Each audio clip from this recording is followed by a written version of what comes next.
Hello everyone, as you all know, we are doing lesson 6, the land of islands. Some part reading section we have done. Today we will continue with our leftover reading section. So let's start it. Nearly all the larger islands of this country have volcanic mountainous areas created by the lava of volcanoes flanked by coastal plains. यहाँ कहा गया है कि इस country के आसपास जितने भी लार्जर आइलैंड्स हैं हैव वोल्केनिक माउंटेनियस एरियाज. वो जो एरिया है वो वोल्केनिक माउंटेनियस है, means created by the lava of volcano. जो वोल्केनो का जो लावा था उससे बड़े बड़े क्या बन गए हैं, माउंटेन्स बन गए हैं. फ्लैंक्ड बाय कोस्टल प्लेन्स, और जो प्लेन एरिया होता है उसके या तो वन साइड पे या फिर बोथ साइड पर क्या बन गए हैं, माउंटेन्स बन गए हैं. Some of the active volcanoes have caused a lot of destruction. कुछ वोल्केनोज जो एक्टिव हैं वो विनाश का कारण बनते हैं. डिस्ट्रक्शंस मीन्स ये विनाश. For example the volcano Krakatoa which erupted in 1883 killed more than 30,000 people. Here Krakatoa volcano की बात हो रही है जो कि 1883 में आया था. वोल्केनो अरप्टेड होता है, ब्रोक आउट होता है, फट जाता है, बाहर निकलता है. ठीक है, 1883 में ये फट गया, बाहर निकला, जिसने 30,000 से भी ज्यादा लोगों की जान ले ली. The sound of the biggest explosion ever recorded was heard 5,000 kilometre away. और इसकी जो सबसे बड़ा विस्फोट हुआ, इसकी साउंड रिकॉर्ड की गई जो कि 5,000 किलोमीटर दूर तक सुनी जा सकी. Whereas Gulungu in West Java blew a dense cloud of dust that nearby brought down a passing airliner. और अगर हम गुलुंगू की बात करें तो ये जब वेस्ट जावा में है और जब ये एक्सप्लोजन हुआ इसका, तो एक धुंध की, एक मिट्टी की बहुत बड़ी सी चादर बिछ गई. बहुत जैसे धुंध टाइप में हो जाता है, तूफान आता है तो मिट्टी वगैरह उड़ती है, कुछ दिखाई नहीं देता है. And that nearly brought down a passing airliner. In southern islands, earthquakes are so frequent that they kill or injure thousands of people. अगर हम साउदर्न आइलैंड्स की बात करें, अर्थक्वेक्स आर सो फ्रीक्वेंट. वहां पर अर्थक्वेक्स जो है वो अक्सर आते रहते हैं और लोगों की, जो वहां लोग नियर बाय रहते हैं, या तो वो वहां लोग मारे जाते हैं या हजारों की मात्रा में लोग वो घायल हो जाते हैं. Rainfall frequently erodes the volcanic soil and pushes it towards the sea. और जब वर्षा होती है वो अपने साथ नियमित रूप से वोल्केनिक सोल को बहाकर साथ ले जाती है और pushes it towards the sea. सी में अपने साथ बहाकर साथ ले जाती है. So there are marshes along the coast line. इसीलिए जो वहां कोस्ट लाइन एरिया है वहां पर क्या बन गए हैं, दलदल बन गए हैं. In certain islands the forest are so thick that it is difficult to clear them. और इस तरह के आइलैंड्स में जो फॉरेस्ट है बहुत ज्यादा, वहां पर मिट्टी होने के कारण अब वहां पर दलदल बन गए हैं और फॉरेस्ट बहुत गहरे हैं, जिससे उनको क्लियर करना क्या है, डिफिकल्ट है. As a result, they get infested with mosquitoes and cause malaria frequently.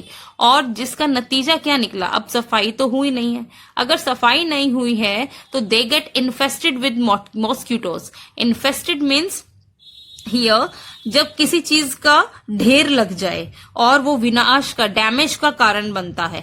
तो इसी तरह से अगर वहां पर दलदल बन गया है, मिट्टी की या गंद की मोटी परत सी बनती जा रही है, तो उसके ऊपर क्या इकट्ठे होंगे, मॉस्किटोज इकट्ठे होंगे, जो किस चीज का कारण बनते हैं, मलेरिया का. नियमित रूप से वहां के लोग उसकी चपेट में आ जाते हैं. It stops people from settling down here. और इसीलिए यहाँ के लोग जो हैं वहां पर सेटल नहीं हो पाते हैं, क्योंकि वहां पर मलेरिया का खतरा बहुत ज्यादा हो जाता है.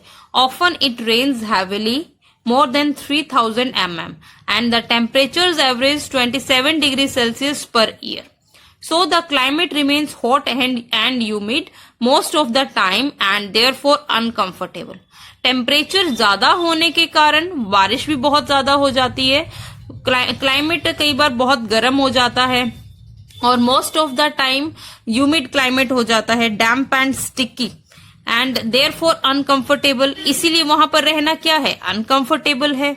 अब या तो वेदर बहुत ज्यादा हॉट होता है या ह्यूमिड हो जाता है. Humid means here damp and sticky. Means damp means बहुत ज्यादा नमी वाला एरिया हो गया, स्टिकी मीन्स चिपचिपा, राइट। सो दोनों ही कंडीशंस में वहां पर लोगों का रहना क्या है, मुश्किल है, लोग वहां अनकंफर्टेबल फील करते हैं। After finding the fossil of a man who lived 10 lakh years ago in Java, it is proved that people lived in this country long before the historic times. जब एक आदमी के फॉसिल होता है अवशेष वहां मिले 10 लाख ईयर्स अगो, राइट, इन जावा में, तो ये बात साबित हो गई कि people lived in this country, कि यहां पर लोग रहते थे long before the historic time. Historic time हमारे इतिहास से पहले भी यहाँ पर लोग रहा करते थे। जब उनके अवशेष ये मिले तब ये बात साबित हुई।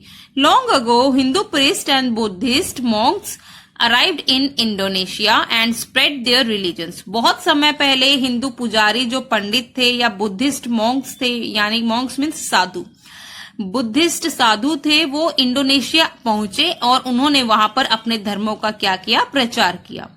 Muslims also came from Gujarat in the 14th century, और यहाँ पर 14th सेंचुरी में कौन आए थे, मुस्लिम्स आए थे, कहां से, गुजरात से, and introduced Islam in the country, और उन्होंने ही इस कंट्री में यानी कि इंडोनेशिया में एक रिलीजन को फैलाया, वो था इस्लाम रिलीजन, ठीक है, उन्होंने ही इंट्रोड्यूस किया। This new religion spread very fast, और ये जो धर्म था बहुत ही तेजी से फैला, and now 90% of the population is Muslim. The capital of this country Jakarta is the largest city in south east Asia. इस कंट्री की कैपिटल है Jakarta, which is the largest city in south east Asia, जो कि पूरे south east Asia में सबसे largest city है।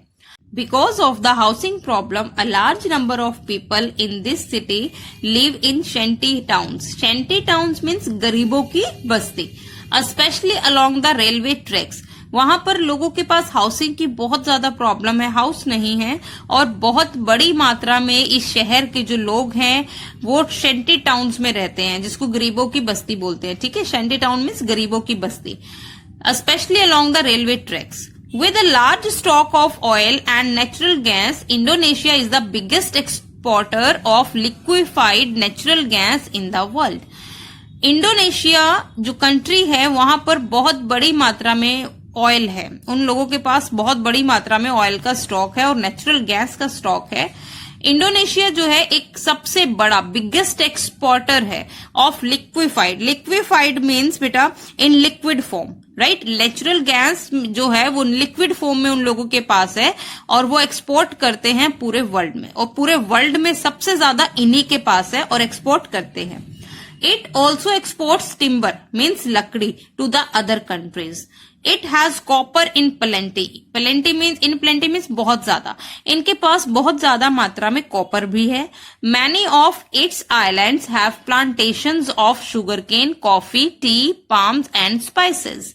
These products are also sold to other countries. और यही जो प्रोडक्ट्स हैं शुगर केन के, coffee, tea, palms and spices के, ये अदर कंट्रीज को भी बेचे जाते हैं। Rice, maize, cassava, sweet potatoes and soybeans are grown for the home market. और ये जो चीजें हैं, राइस है, मेज है, कसावा है, स्वीट पोटैटोज है, सोयाबीन्स है, ये वहीं होम मार्केट में बिकती हैं, यानी कि इसका एक्सपोर्ट नहीं होता। One can also find fruits like pineapples, bananas, papayas and mangoes in Palanti. Fish is also found everywhere because of the sea around the islands. और यहाँ पर क्या मिलती हैं? फिश मिलती हैं everywhere, हर जगह, क्योंकि because of the sea around the islands, क्योंकि आइलैंड के आसपास क्या है? सी है, right? So this was our chapter The Land of Islands. हमने इस चैप्टर में देखा unity in diversity. Different religion के लोग, डिफरेंट भाषाओं के लोग यहाँ पर रहते हैं।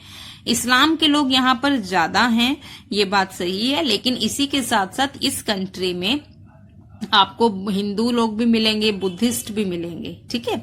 लेकिन इतने सारे डाइवर्सिटीज हैं वहां पर, उसके बावजूद भी यहाँ के लोग बहुत प्यार से रहते हैं। So this was our chapter the land of islands. Thank you.